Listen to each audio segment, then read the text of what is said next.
அனைவருக்கும் வணக்கங்க.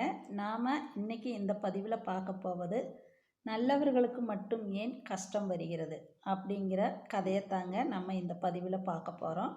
வாங்க கதைக்குள்ளே போகலாம். ஒரு காலத்தில் ஒரு ஊரில் ஒரு பெரிய பண்ணையார் இருந்தார். அங்கே நிறைய தொழிலாளிகள் அந்த பண்ணையாருக்கு அடிமையாக வேலை செஞ்சிட்டு இருந்தாங்க. அடிமைன்னா அந்த காலத்தில் ஒரு குறிப்பிட்ட பணியாளர்கள் அவங்க நிரந்தரமாக அந்த பண்ணையாரிடமே காலங்காலமாக வேலை செய்யக்கூடிய அவங்க தாத்தா மூதாதையரிலிருந்து அவங்க காலம் வரைக்கும் 4-5 தலைமுறைகளாக அவர்கள் ஒரே முதலாளியிடம் பணி செய்து கொண்டு இருந்தவர்கள். அந்த காலத்தில் அவங்கள அடிமைகள் அப்படின்னு சொல்லுவாங்க.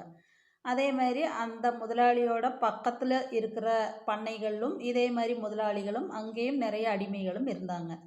ஆனால் உங்களுக்கு என்னென்னு பார்த்தீங்கன்னா, பக்கத்தில் இருக்கிற பண்ணைகளில் இருக்கிற முதலாளிகள் அனைவரும் அங்கே இருக்கிற அடிமை தொழிலாளிகளை அவங்க ரொம்ப வேலை வாங்கிட்டு அவங்களுக்கு குறைவான சம்பளம் கொடுத்து அவங்கள ரொம்ப அடிமைத்தனம் பண்ணி அவங்கள ஒரு மனிதர்களாகவே மதிக்காமல் மிருகங்களை விட மோசமாக அவங்ககிட்ட அவங்க வேலைகளை வாங்கி கொண்டு அவங்களுக்கு தேவையான ஊதியத்தையோ அவங்களுக்கு தேவையான வசதிகளையோ எதுவும் செய்து கொடுக்காமல் அங்கே கொடுமைப்படுத்தி வேலை வாங்கக்கூடிய பண்ணையார்கள் தான் அந்த ஊரை சுற்றி இருந்தாங்க. ஆனால் இப்போ நம்ம கதையில் பார்க்குற பண்ணையார் மிகவும் நல்ல ஒரு பண்ணையார். இப்படிப்பட்ட பண்ணையார்களுக்கு நடுவில் ஒரு பண்ணையார் இருக்கிறார். அவர் மிகவும் நல்ல ஒரு மனிதர், நல்ல மனித தெய்வீக குணமுடைய நல்ல ஒரு மனிதர் அவர். அந்த முதலாளியிடம் ஒரு 4 பண்ணையாட்கள், ஒரு 4 அடிமைகள் காலங்காலமாக அவர்கள் மூதாதையர் காலம் தொட்டே இந்த பண்ணையாரிடம் எப்பொழுதும் விசுவாசியான வேலைக்காரங்களாக இருந்துகிட்ருக்காங்க. அப்போ எப்போவுமே இந்த பண்ணையாரை பற்றி இவங்க 4 பேரும் உணவு அருந்தும்போது பேசிக்குவாங்க. நம்ம முதலாளி ரொம்ப நல்லவர், மற்றவங்களுக்கு கிடைச்ச பக்கத்து பண்ணைகளில் இருக்கிற முதலாளியை விட நம்மளுக்கு கிடைத்தது நம்மளுக்கு கடவுள் கொடுத்த வரம். இந்த மாதிரி ஒரு முதலாளி நமக்கு அமைந்தது நம்மளுடைய புண்ணியம். நம் செய்யும் பணிகளுக்கு தகுந்த ஊதியமும் தருகிறார், நம்ம குடும்பங்களையும் அவர் பார்த்து கொள்கிறார், நமக்கும் தகுந்த வசதிகள் செய்து கொடுக்கிறார், சரியான ஊதியம் கொடுக்கிறார், சரியான உணவுகள் நம்மளுக்கு தருகிறார். நம்ம முதலாளி மிகவும் தங்கமானவர், நம்மளுக்கு கடவுளுக்கு துல்லியமானவர் நம்ம முதலாளி அப்படின்னு இவங்க 4 பேருமே எப்போவுமே அந்த உணவு அருந்தும்போது அவங்களுடைய முதலாளியை பற்றி அவங்க கடவுள்கிட்ட நன்றி சொல்லி பெருமையாக பேசிக்குவாங்க. அப்போ நம்ம இப்படி பேசிகிட்டு இருக்கும்போது எப்பவுமே பெரியவங்க சொல்லுவாங்க, நம்ம ஏதாவது ஒரு வார்த்தை சொன்னால் நல்ல வார்த்தைகளாக சொல்லணும். ஏன்னா நம்ம வானத்தில் தேவதைகள் போவாங்க அப்படின்னு சொல்லுவாங்க இல்லைங்களா. அப்போ இவங்க 4 பேர் பேசிகிட்டு இருக்கையில் இதே மாதிரி ஒரு தேவதைகள் போகுது. அதில் ஒரு நல்ல தேவதை இருக்குது, அதாவது கடவுளுடைய தூதுவனான நல்ல தேவதைகளும் இருக்கிறாங்க, துர்சக்தியோட துர்தேவதைகளும் இருப்பாங்க. அப்போ இந்த நல்ல தேவதை ஃபஸ்ட்டு இவங்க பேசிகிட்டு இருக்கிறத பார்த்துட்டு இவங்க நல்ல உள்ளங்களுக்கு நன்மையே நடக்கட்டும் அப்படின்னு சொல்லிட்டு அந்த நல்ல தேவதை ஆசீர்வாதம் பண்ணிட்டு போயிடுது. இதில் துர்தேவதை அதுக்கு பின்னாடி வருது. அப்போ பின்னாடி வரையில் இந்த 4 பேரில் ஒருவனுக்கு மட்டும் அவருக்கு என்னதான் முதலாளி பண்ணாலும் அவனுக்கு கொஞ்சம் திருப்தி இல்லாத ஒருத்தர். அப்போ அந்த மனசு அந்த துர்தேவதை எங்கடா நம்மளுக்கு சான்ஸ் கிடைக்கும், கெட்ட விஷயங்கள் எங்கே நடக்குதோ அங்கே போய் நுழைஞ்சிக்கிறத துர்தேவதையோட பணி. அப்போ யார் எங்கே கெட்ட விஷயங்கள் நடக்குதுன்னு தேடி அலைஞ்சிட்ருக்கீல கரெக்டாக இந்த 4 பேரில் 3 பேர் ரொம்ப அவங்க முதலாளியை பற்றி திருப்திகரமான அவங்க ஒரு அபிப்பிராயம் பேசிகிட்டு இருக்கும்போது இந்த ஒருத்தன் மட்டும் சிறு சிறு சங்கடங்களை சொல்லி கொண்டு இருக்கிறார் முதலாளியை பற்றி. அப்போ இதுதான் நமக்கு சான்ஸுன்னு அந்த துர்தேவதை அதை கேட்டுட்டு என்ன சொல்லுது, வா நான் உன்னை பிடிச்சிக்கிறேன், உனக்கு சின்னதாக முதலாளி மேலே சங்கடம் இருக்குது, சஞ்சனம் இருக்குது, நான் உன்னை பிடித்து கொள்கிறேன், நீ என்ன பண்ணுறேன்னு பார்க்கலாம் அப்படின்னு சொல்லிட்டு இந்த சஞ்சலமடைந்த 4வது நபரான அவன் பேர் ஆலிஸ் அப்படிங்கிற அவனுடைய பெயர். அந்த 4வது அடிமையை ஆலிஸ் அப்படிங்கிற அடிமையை அந்த துர்தேவதை பிடிச்சிருது. அப்போ பார்த்தீங்கன்னா அவன் அந்த முதவே அவனுக்கு சஞ்சலம் மீன்ஸ் அவனுக்கு திருப்தியின்மை, எவ்வளோ செஞ்சாலும் திருப்தி இல்லாத ஒரு புத்தியில் இருந்துகிட்டு இருந்தான். அதனால கரெக்டாக அந்த துர்தேவதையும் அவனை பிடிச்சிருச்சு.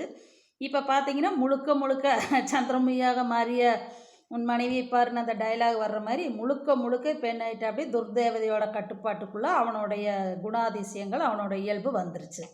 அவனுக்கு கொஞ்ச நஞ்ச இருந்த கெட்ட புத்தி இப்போ அதை முழுமையாக துர்தேவதை ஆள்கொண்டுருச்சு. அப்போ இப்போ அவன் என்ன சொல்கிறான் அவங்ககிட்ட, இது மாதிரி முன்னியொரு நாள் உணவு வேளையில் அவங்க 4 பேர் முதலாளியை பற்றி பெருமையாக பேசிகிட்டு இருக்கையில் இந்த 3 அடிமைகளும் பெருமையாக பேசல. இந்த 4வது அடிமையை சொல்கிறான், துர்தேவதை பிடிச்சி வச்சிருக்குது இல்லைங்களா அவனோட மனசையும் அவனையும். அப்போ அவன் சொல்கிறான், நீங்கள் வந்து என்னதான் பண்ணினாலும் இந்த இதில் இருந்து அவர் வந்து நான் உங்களுக்கு நிரூபிக்கிறேன், அவர் வந்து தப்பானவர் நான் நிரூபிக்கிறேன். நம்ம நல்லபடியாக வேலை செய்கிறோம், நம்ம பணிகள் செய்கிறோம், அதுக்கான ஊதியம் தர்றாரு. இதில் என்ன இருக்குது? இதில் ஒரு இதுவும் கிடையாது. அவர் இப்போ நம்ம பண்ணுற உழைப்புக்கு தகுந்த ஊதியம் தானே தர்றாரு. அதுவும் பத்தாது. நம்ம காலங்காலமாக நம்ம வந்து நம்ம மூதாதையர்கள்லேருந்து நம்ம இங்கே பணியெடுத்து அடிமை பணி செய்து நம்ம உழைச்சிட்ருக்குறோம். நம்மளுக்கு என்ன பெனிஃபிட் இங்கே இருக்குது? நம்ம இந்த முதலாளிகிட்ட இருந்துட்டு எல்லாருக்கும் செய்கிறது தானே அவர் செய்கிறாரு. நம்மளுக்கான நம்ம உழைத்த உழைப்புக்கான ஊதியம் தர்றாரு, சாப்பாடு தர்றாரு, உடை தர்றாரு, அவ்வளோதான். அதில் இவர் ஒன்றும் பெரிய விஷயத்தில் நீங்கள் சொல்கிற அளவுக்கு அவரை வந்து புகழ்ந்து கொள்வதற்கான ஒரு முதலாளி ஒன்றும் அல்ல அப்படின்னு இவன் வந்து விதண்டாவாதமே பேசிகிட்டு இருக்கிறான். அதை கேட்ட இந்த 3 பேரும், ஏன் நம்ம முதலாளியை நீ இந்த மாதிரி பேசுகிற, இவ்வளோ நல்ல தங்கமான மனிதரை நீ ஏன் இப்படி தரக்குறைவாக பேசுகிறான்ட்டு இந்த 3 பேர் சொல்கிறாங்க. அப்போ இனி அடுத்த முறை நம்ம முதலாளி நம்ம பண்ணைக்கு வரும்போது நான் அவருடைய குணாதிசயம் என்னன்னு நான் உங்களுக்கு நிரூபிக்கிறேன். நம்ம நல்ல முறையில் அவர்கிட்ட பழகிறதுனால அவரும் நல்ல முறையில் நம்மகிட்ட இருக்கிறாரு. நம்மளோட குணாதிசயத்தில் சிறு மாறுபாடு வந்தாலும் அவருடைய குணாதிசயம் என்னங்கிறது தொழியுரித்து நான் உங்களுக்கு காட்டுகிறேன். அவர் வந்து இதே மாதிரி அவரோட பசுந்தோல் பூர்த்திய புலி அப்படிங்கிற மாதிரி அவர் வெளியில் வந்து நம்மகிட்ட வேலை வாங்குறதுக்கு வேண்டி இவ்வளோ பாவமானவராக அவர் தென்படுறாரு. அவரோட உண்மையான குணம், நம்ம ஏதாவது அவர்கிட்ட தவறாக நடந்துட்டோம்னா அவர் நம்மகிட்ட எப்படி நடந்துக்குவாருங்கிறத நான் உங்களுக்கு நிரூபித்து காட்டுறேன். அடுத்த முறை அவர் பண்ணைக்கு வரும் பொழுது அவருடைய உண்மையான குணம் என்ன என்பதை நான் உங்கள் மூவருக்கும் நிரூபித்து காட்டுகிறேன் அப்படின்னு சொல்லிட்டு அவன் சவால் விடுறான். சரி, நாட்கள் கடக்கிறது. ஒரு நாள் பண்ணையார் அந்த தோட்டத்திற்கு வருகிறார், பண்ணைக்கு வருகிறார். இந்த முறை அவர் பண்ணையார் வரும்போது அவருடன் 4 நண்பர்களையும் அழைத்து கொண்டு வருகிறார். இதில் பார்த்தீங்கன்னா அந்த பண்ணையில் வந்து இந்த பண்ணையாருக்கு ரொம்ப பிடிச்ச ஆடு இருக்குது. ஒரு குட்டி ஆடு, வெள்ளை குட்டி ஆடு இந்த பண்ணையாரோட ரொம்ப ஃபேவரெட்டு, ரொம்ப அவருக்கு பிடித்தமான ஒரு ஆட்டுக்குட்டி அந்த பண்ணையில் இருக்குது. அந்த ஆட்டுக்குட்டியை பார்த்துக்கொள்வதற்கான பொறுப்பும் இந்த 4வது அடிமையான ஆலிஸிடம்தான் ஒப்படைக்கப்பட்டுள்ளது. அவனும் இதற்கு முன்பு அந்த ஆட்டுக்குட்டியை நல்ல முறையில் பார்த்து கொண்டிருந்தான். இப்போ தான் அவனுக்கு வந்து அந்த துர்தேவதை அவனோட மண்டையில் பிடிச்சி உட்காந்துருக்குது இல்லைங்களா, அப்போ அவனோட புத்தியெல்லாம் மாறிடுச்சு. இந்த முறை எப்பொழுதும் பண்ணையார் வரும்போது ஆசையாக அந்த ஆட்டுக்குட்டியை பார்க்க ஆலீஸிடம் சொல்லுவார். அந்த ஆலீஸும் கொண்டு வந்து 4வது அடிமையான அந்த ஆலீஸும் ஆட்டுக்குட்டியை கொண்டு வந்து பண்ணையார்கிட்ட காண்பித்து அவன் பண்ணையார் மகிழ்வதை பார்த்து அவனும் மகிழ்ச்சி அடைவான். பண்ணையார் அந்த ஆட்டுக்குட்டியை அவர் போகிற வரைக்கும் அந்த ஆட்டுக்குட்டியை வச்சு அவர் அதன் கூட விளையாடி கொஞ்சி மகிழ்வார். அப்போ இந்த முறையும் பண்ணையார் வந்ததும் 4வது அடிமையான ஆலீஸிடம் போய் என்னுடைய அந்த பிரியப்பட்ட வெள்ளை ஆட்டுக்குட்டியை பிடித்து கொண்டு வா, என் நண்பர்களுக்கு காண்பிக்க வேண்டும் அப்படின்னு அவர் 4வது அடிமையான ஆலீஸுக்கிட்ட சொல்கிறாரு. உடனே அவனுக்கு அவனோட மெய்டு ஃபுல்லாக அவனுடைய சிந்தனைகள் முழுவதும் என்ன இருக்குது, இந்த முதலாளி தவறானவர், இவர்கிட்ட நம்ம கொஞ்சம் முரண்டு பிடிச்சா அவரோட சுயரூபம் என்னங்கிறது வெளியே தெரிஞ்சிடும். அதையே இவருக்கு இந்த 3 அடிமைகளுக்கும் பாக்கியுள்ள நம்முடைய நண்பர்களுக்கு இந்த சந்தர்ப்பத்தில் நிரூபிக்கணும் அப்படிங்கிறது மட்டும்தான் அவனோட எய்மாக இருந்தது. அப்போ அவன் என்ன பண்ணுறான், பட்டிக்குள்ளே போகிறான். அந்த வெள்ளை ஆட்டுக்குட்டி அதோட அம்மா கிட்ட மடியில் பால் குடிச்சிட்ருக்கு. அதையும் கூட அவன் கவனத்தில் எடுத்துக்கல. அது ஒரு குட்டி ஆடு, அது தாயாடிடம் பால் குடிச்சிட்ருக்கு. அது பால் குடிச்சிட்டு அதையே அரவணைச்சி கூட்டிகிட்டு வரலாங்கிற அந்த இதெல்லாம் இல்லை. அவன் மண்டையில் தான் துர்தேவதை பிடிச்சி நிற்கிதுங்களே. அவன் என்ன பண்ணுறான், அந்த குட்டி ஆடை தரன்னு இழுக்கிறான். அது அம்மா ஆட்டுக்கிட்டே போய் நிற்கிது. அப்போ அந்த ஆட்டை அது பால் குடிக்கிற இதில் நிற்கும்போது அந்த ஆட்டை விடாமல் அவன் காலை பிடிச்சி தரன்னு இழுத்துட்டு வர்றான். குட்டி ஆடு இல்லைங்களா. அப்போ அந்த வெள்ளை குட்டி ஆடுக்கு அந்த தரன்னு இழுத்துட்டு வரும்போது அந்த கல்லுலேயும் மண்ணிலையும் பட்டு அதோட கால்கள் வந்து உராய்வு ஏற்பட்டு ரத்தம் வலியுது அதோட காலில். அந்த ரத்தத்தோடு அந்த ஆட்டை கால் ஒடிஞ்சிருச்சு. குட்டி ஆடு இல்லைங்களா, கால் ஒடிஞ்சு ரத்தம் வருது. அதோடு அவன் தரன்னு ஆட்டை இழுத்து கொண்டு வந்து, இந்தாங்க பார்த்துக்கோங்க உங்கள் ஆடு அப்படிங்கிற மாதிரி கொண்டு வந்து அவன் கோபமாக அந்த ஆட்டை கொண்டு வந்து ரத்த வெள்ளத்தோட சிராய்ப்பு காயங்களோடு அழகான வெள்ளை குட்டியாட்டை ரத்த காயத்தோடு கொண்டு வந்து முதலாளி முன்னாடி கொண்டு வந்து நிறுத்துகிறான். அதை பார்த்தது அந்த முதலாளிக்கு எவ்வளோ கஷ்டமாக இருக்கும். இப்போ நம்மளுக்கே கஷ்டமாக இருக்குமா இல்லைங்களா. நம்ம வளர்த்துற ஒரு நம்மளுக்கு பிரியப்பட்ட ஒரு மிருகத்துக்கு ஒரு அடிபட்டிருக்குது இல்லை, அப்படிங்கல நம்ம வீட்டில் இருக்கிற ஒருத்தவங்கள மாதிரி தான் நம்மளை வளர்த்து மிருகங்களை பார்ப்போம். அப்போ அந்த பூனைக்கோ நாய்க்கோ ஒரு அடிபட்டால் எப்படி இருக்கும், அது மாதிரி தான் அவருக்கு அவருடைய ஆடு அடிபட்டு கிடக்கிறது பார்த்தா ரொம்ப கவலையாயிருச்சு. முகம் அவருக்கு சுருங்கிருச்சு. ஏன் ஏன் இப்படி பண்ணுற ஆலீஸ், ஏன் இப்படி செய்கிறாய் அப்படின்னு அவர் ஆலீஸை கேட்டார். கேட்டுட்டு ஒரு கணம் வந்துட்டு அப்போ இவன் மகிழ்ச்சி அடைகிறான். ஓ, இந்த 3 அடிமைகளையும் பார்த்து அவன் பார்த்துக்கோங்க அப்படின்னு கண்ணு காட்டுறான். இப்போ அவரோட உண்மையான குணம் வெளியில் வரும், பார்த்துக்கோங்க அப்படிங்கிற மாதிரி இவன் மகிழ்ச்சியாக இருக்கிறான். அவர் என்னை திட்டுவார், அடிப்பார், அவரோட சுய உருவம் இப்போ வெளியே வந்துரு, இதை மற்ற அடிமைகளும் பார்த்துட்டு புரியட்டு இவரோட குணம் என்ன அப்படிங்கிறதுக்கு வேண்டி இவன் ஆர்வமாக அவர் திட்டுறதை கவனிச்சிட்டு இருக்கிறான்.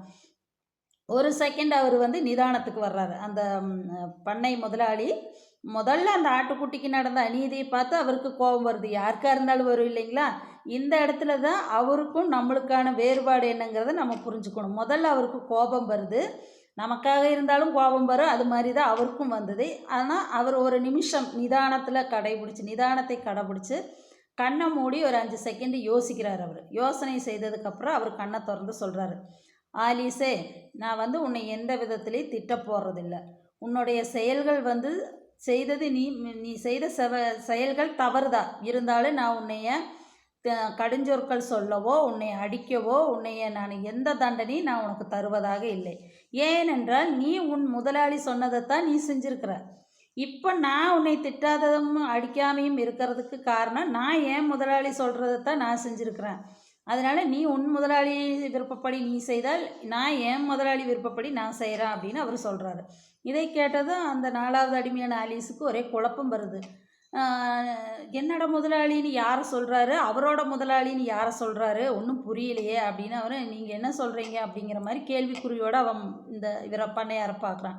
அப்போ பண்ணையார் சொல்கிறாரு, உன்னை பிடித்திருப்பது தீய சக்தியான துர்தேவதைகள், அதுதான் உன்னுடைய முதலாளி. அந்த தீய சக்தியான துர்தேவதை உன்னை பிடித்திருப்பதால் அது உன் மண்டைக்குள் பூந்து என்ன சொல்கிறதோ அதனானைப்படி தான் நீ இப்போ இந்த குட்டியாட்டை செய்திருக்கிறாய். உன்னோட புத்தி பிரகாரம் நீ தெய்வத்தினுடைய புத்தி உள்ளவனாயிருந்தால் இதை ஒருக்காவும் நீ செய்திருக்க மாட்டாய். இத்தனை காலம் நீ அப்படி செய்ததில்லை, இப்போ நீ செய்திருக்கிறாய் என்றால் உனக்கு இப்போ புதிய முதலாளி கிடைத்து விட்டார். துர்தேவதையான தீய சக்தியினுடைய துர்தேவதை தான் இப்போ உனக்கு முதலாளி. அப்போ அந்த முதலாளி சொன்னதைத்தான் நீ கேட்டுட்டு நீ இப்போ பண்ணிகிட்ருக்குற.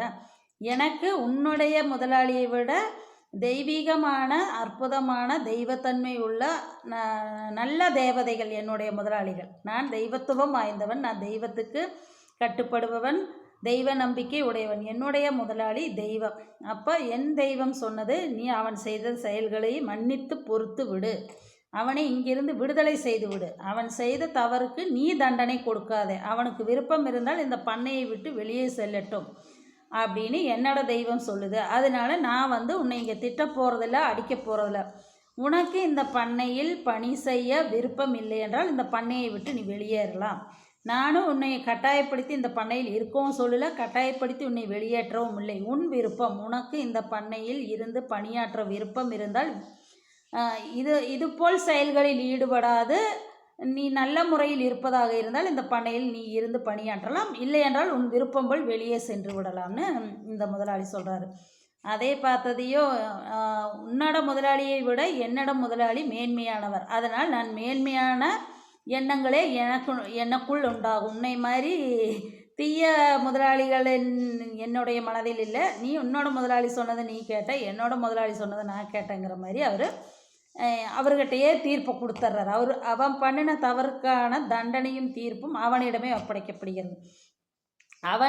ஆலிஸும் சற்று நேரம் சிந்தித்து பார்க்கிறான். நம்ம சுற்று வட்டாரத்தில் உள்ள அத்தனை பண்ணையாட்களும் அங்கே வேலை செய்கிற அடிமைகள் கொத்தடிமைகளாக அவங்களுக்கு சரியான ஊதியம் உணவு கொடுக்கப்படாமல் அவங்கள மிகவும் கொடுமைப்படுத்தி அந்த பண்ணையார்கள் வேலை வாங்குகிறார்கள். நம் முதலாளி நமக்கு தேவையான உணவு, உடை, தங்கும் இடம், சரியான ஊதியம், நம் குடும்பத்துக்கு தேவையான உணவு, உடை, பாதுகாப்புன்னு அனைத்தும் நம்மளுக்கு செய்து தருகிறார். நம்ம முதலாளியை நம்ம பகைச்சிட்டு நம்ம வெளியே போனோம்னா கண்டிப்பாக இதுபோல் ஒரு முதலாளி எனக்கு கிடைக்க வாய்ப்பில்லை. நமக்கு கிடைத்த நல்லோரு முதலாளியை, நல்லோரு வாய்ப்பை நம்ம தவறவிடக்கூடாது அப்படின்னு அவன் மண்டைக்குள்ளே இருக்கிற தீய சக்தியை அவன் முடுக்கி விடுறான். அவனுக்கு தான் செய்த தவறு என்ன அப்படிங்கிறது புரியுது. அவன் கடவுளின் குழந்தையாகிறான். மறுபடியும் நல்ல எண்ணங்கள் அவனுக்குள் உதிக்கிறது. துர்சக்தியான துர்தேவதை அவன் தலையை விட்டு வெளியேறுகிறது. அப்போ அவன் தான் செய்த தவறை உணர்ந்து தன் முதலாளியிடம் மண்டியிட்டு மன்றாடி மன்னிப்பு கேட்டுக்கொள்கிறான். முதலாளி, நீங்கள் தான் எனக்கு தெய்வம். நான் எங்கும் செல்ல விரும்பவில்லை. இனிமேல் இதுபோல் தவறுகளை நான் செய்ய விரும்பவில்லை அப்படின்னு சொல்லி அந்த முதலாளியிடம் மண்டியிட்டு மன்னிப்பு கேட்டு அவன் மீண்டும் அதே இடத்தில் பணிக்கு அமர்கிறான். மற்ற 3 அடிமைகளும் அவனுடைய செயல்களை கண்டு அவர்களும் புரிந்து கொள்கிறார். இவன் நம்ம நல்ல எண்ணங்களும் நல்ல வழிகளும் சென்றால் என்றும் கடவுள் நம்மளுக்கு கூட எந்த ஒரு இக்கட்டான சூழ்நிலையிலும் கடவுள் நமக்கு துணையாக இருப்பார். நம்மளுடைய எண்ணங்களோ செயல்களோ தீய வழியில் போனால் எந்த ஒரு சூழ்நிலையும் கடவுள் நமக்கு துணை நிற்க மாட்டார் அப்படிங்கிறத இந்த கதையிலேருந்து நம்ம புரிஞ்சுக்க வேண்டியதுங்க. நம்ம வாழ்க்கையிலும் இதே மாதிரி தான். எவ்வளோ நம்மளுக்கு ஒவ்வொரு தருணங்களும் ஒவ்வொரு கஷ்டங்கள் வரும். நம்ம அதை குறுக்கு வழியில் போடுறதுக்கோ இல்லை அடுத்தவங்க மேலே பழியை போட்டுட்டோ இல்லை நம்ம இப்படி பண்ணினா நம்மளுக்கு என்ன நம்ம கடவுள் கொடுத்தாருன்னு சொல்லி நம்ம கடவுளை நம்ம ஒரு செகண்டு மறந்துட்டோம்னா அடுத்த செகண்டு நம்மளை பிடிக்கிறதுக்கு துர்தேவதைகளும் தீய சக்திகளும் நம்மளை காத்துட்ருக்குறாங்க. அதனால் நம்ம அவங்களுக்கு இடம் கொடுக்காம கொஞ்சம் பொறுமையும் நிதானத்தையும் கடைபிடித்து நமக்கு வருபவைகளை நம் கடவுள் மேல் பாரத்தை போட்டு கடந்து செல்வது தான் வாழ்க்கைங்க. அதனால் நீங்களும் இந்த கதையிலிருந்து புரிந்து கொள்ள வேண்டியது, கடவுளை நம்புங்கள், கண்டிப்பாக அவர் உங்களை கைவிட மாட்டார். இந்த கதை உங்களுக்கு பிடித்திருந்தால் லைக் பண்ணுங்கள், ஷேர் பண்ணுங்கள், சப்ஸ்கிரைப் பண்ணுங்கள். மீண்டும் அடுத்த காணொளியில் காணும் வரும். நன்றி, வணக்கம்.